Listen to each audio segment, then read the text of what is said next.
Well, the story around Dr. Disrespect just took a huge turn. He returned to streaming in front of 250,000 people live, which is bonkers to me. I still get excited when I get 6 or 7,000. But many of you, I've taken a lot of heat for saying, hey, let's wait to hear the full story. Let's wait. Many people made up their minds when he said, hey, look, I sent messages I shouldn't have to someone who I shouldn't have. And I think that that's your right to do that 100%. I wish we would see the actual messages still. But I am now, he laid out a pretty convincing case on how Twitch actually colluded to get him banned. And it looks very bad for Twitch. It looks extremely targeted. Twitch did no formal investigation. And the narrative around Doc on the internet, I would say, has swung back to positive. I mean, obviously, again, some people are like, look, he admitted to talking to somebody he shouldn't have. I'm out. I respect that. Dr. Disrespect waited till now to release information so that the way he could sue multiple news outlets and Twitch for defamation, 3,000 likes. He talked about a partner manager holding a grudge, which we're going to talk about.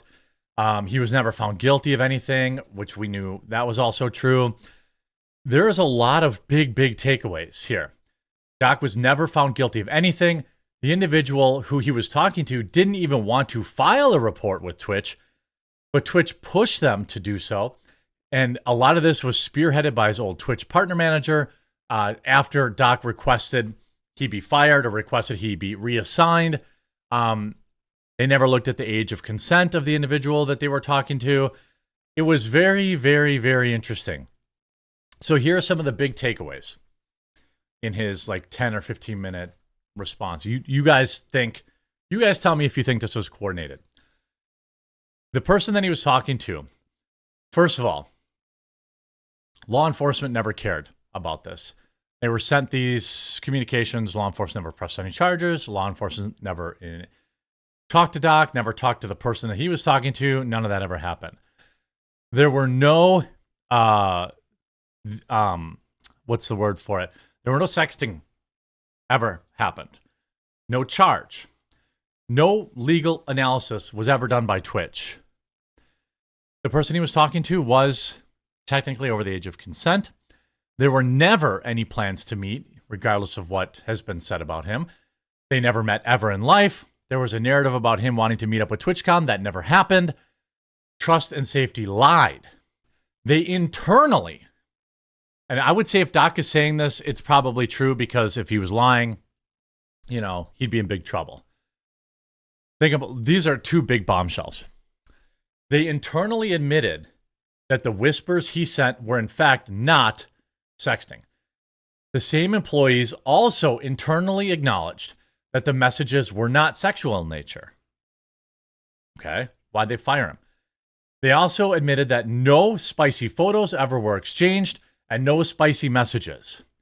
It was mutual banter with inappropriate jokes out of context. The person on the receiving end never made a single allegation.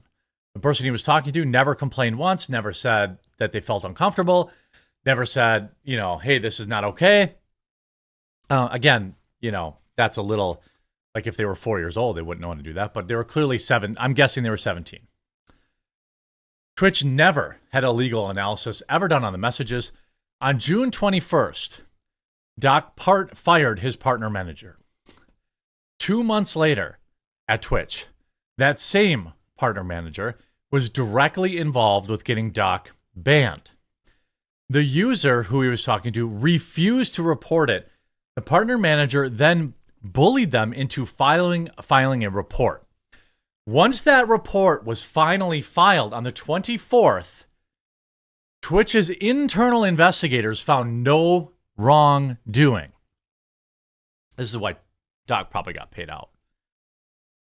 Twitch's own internal investigators, after his ex-partner manager bullied this person into filing a report, found no inappropriateness in the messages, according to Doc.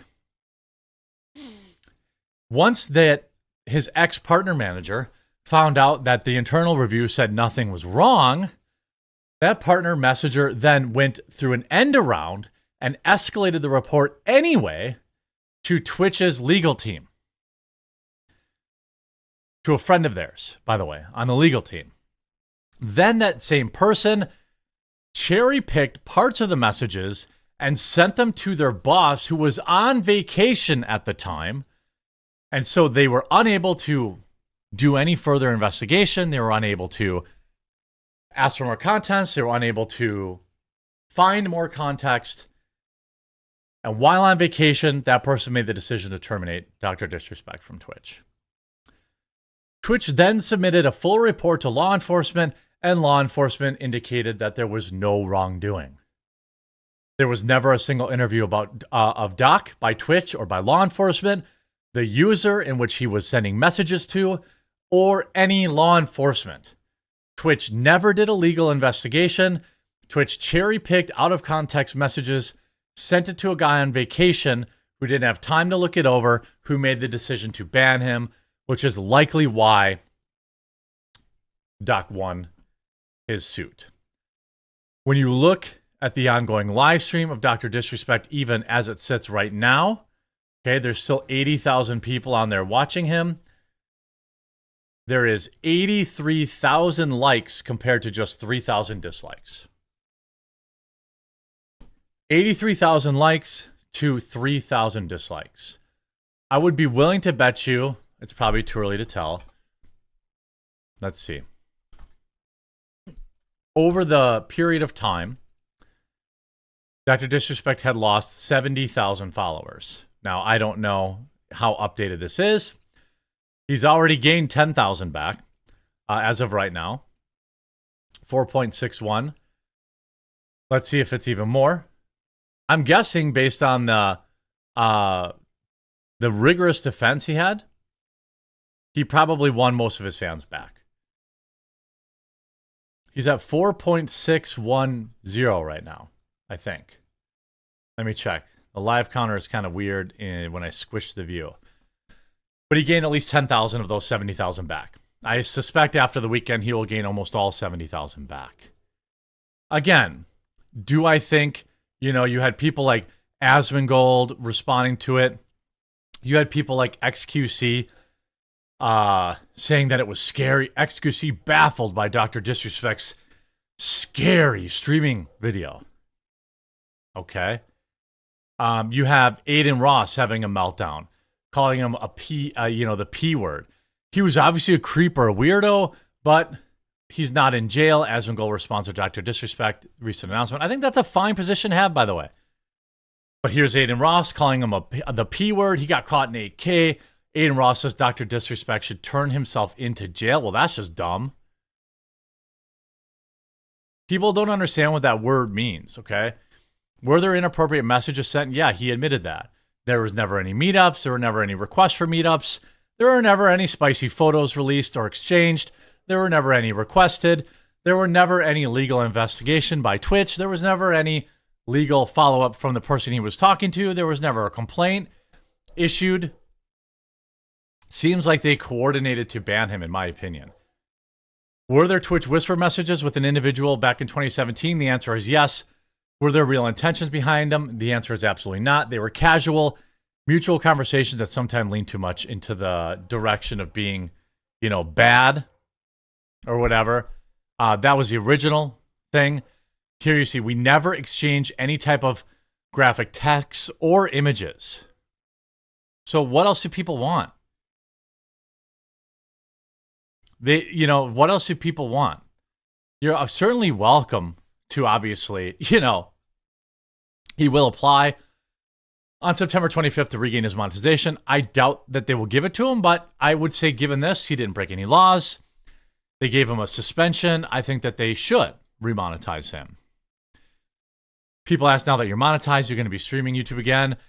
There's an opportunity to reapply. So in the meantime, we'll keep doing what we need to do. I enjoy my time here on YouTube. We've built a nice, strong community for years. I think Doc should be multi-streaming on Kick and Rumble, in my opinion, monetizing those platforms. But why would he listen to me? He's got 5 million subscribers and 250,000 people watching him. He clearly knows a little bit more about it than I do. He went on to call out former Twitch staff, Cody Connors, for bringing the claims to light, claiming that he did not even have firsthand knowledge of the incident. Apparently, Twitch's disgruntled employees didn't feel the need to abide by those obligations. Cody Connor's ex-Twitch employee, who wasn't even involved in leaking Twitch's reported reason, years later, Cody, why did you do this? What was the point? This was settled professionally, and you know the black and white the internet is. You decided, you effing rat, you reported it for no reason, that Twitch banned me. I never intended to meet the user. We never made plans to meet at TwitchCon or anywhere else. We never met in person ever. Your BS accusations gave courage for other Twitch employees to make stuff up, as well as suspect you all planned this coordinated attack. Twitch's trust and safety team internally admitted that the whisper messages were not sexting. We never exchanged graphic images or texts. Duck went on to claim that Twitch having a vendetta against him, claiming that he was the face of the platform but never got front page love. It was so obvious that he carried a grudge against the two-time he added, referring to his former partner manager. That ex-Twitch partner manager is directly involved in getting me banned. Yeah, I would argue that that's probably true. Based on everything he said, that's probably true. Based on the timeline of everything he revealed, probably true. Will YouTube remonetize him? Probably not. But if they don't, he should start his own Champions Club and he should fund it through alt and new tech, in addition to using, obviously, Stripe and other platforms, because they're just as likely to ban him, right? He should have his own website where he streams to, his own community where he should stream to. He should be embracing alt tech. He should be on Rumble. He should be on Kick. He should set up those pages. Take subscriptions there. Why shouldn't he? This was something he did regrets and apologized for. What is it, 7-8 years ago now? I think there are bigger fish to fry. I do. I think Doc did a totally fine job defending himself today. If you decide, hey, that's a non-starter, that he ever messed with someone he shouldn't have, I accept that. But I think the case is obviously a lot bigger. There's a lot more to this, and it certainly seems targeted and coordinated by Twitch, at least in my opinion. Let me know what you think in the comment section down below, and we'll talk to you again real soon.